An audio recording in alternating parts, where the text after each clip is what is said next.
Défi des élections crédibles, Denis Kadima face à son destin. Le président Félix Tshisekedi a mis fin à la longue polémique sur la mise en place de la nouvelle CENI le vendredi 22 octobre à 20h sur les antennes de la radio-télévision nationale congolaise en signant l'ordonnance installant la nouvelle équipe de la CENI qui a à sa tête Denis Kadima Kazadi. Mais qui est Denis Kadima Kazadi? Cet homme, âgé de 60 ans, est licencié en sciences politiques et détenteur de 2 diplômes de master. Bien plus, Denis Kadima Kazadi est un expert international senior en élections, démocratie et bonne gouvernance, avec plus de 30 ans d'expérience en planification stratégique et opérationnelle et gestion axée sur les résultats pour des processus transparents, crédibles et conformes au cadre légal national et aux standards internationaux.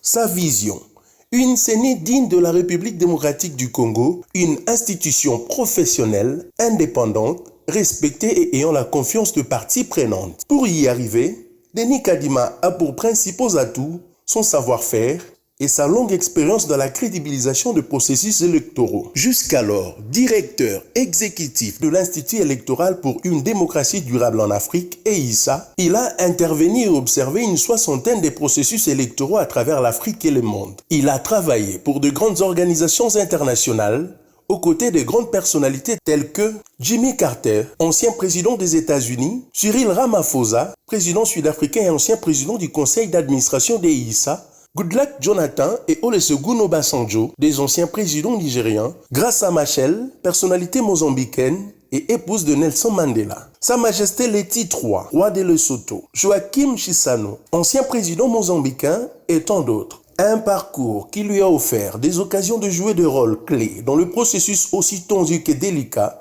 tel que le référendum d'autodétermination du Sud-Soudan entre 2010 et 2011, où il a été directeur de la division du référendum pour les comptes de la mission des Nations Unies, UNMISS. Il y a entre autres mise en place d'une division référendaire et électorale intégrée, renforcer les capacités de la commission référendaire et électorale pour le Sud-Soudan et obtenir une levée d'importants fonds auprès des États bailleurs et diriger avec succès l'assistance technique et financière pour l'organisation des référendums d'autodétermination crédibles dans le Sud-Soudan. Aussi, en 2011, lors des élections post-printemps arabe en Tunisie, Denis Kadima a été conseiller technique principal du PNUD. Il a mis en place et dirigé l'équipe électorale de l'ONU, élaboré des stratégies et plans opérationnels appropriés pour l'organe tunisien de gestion électorale, ICIE. Il faut également noter que depuis 2004, Denis Kadima est engagé dans l'amélioration des processus électoraux en République démocratique du Congo. À travers EISA, il a accompagné techniquement et financièrement les étapes clés de la marche démocratique du pays. Il a en outre contribué à la création du réseau national pour l'observation électorale au Congo,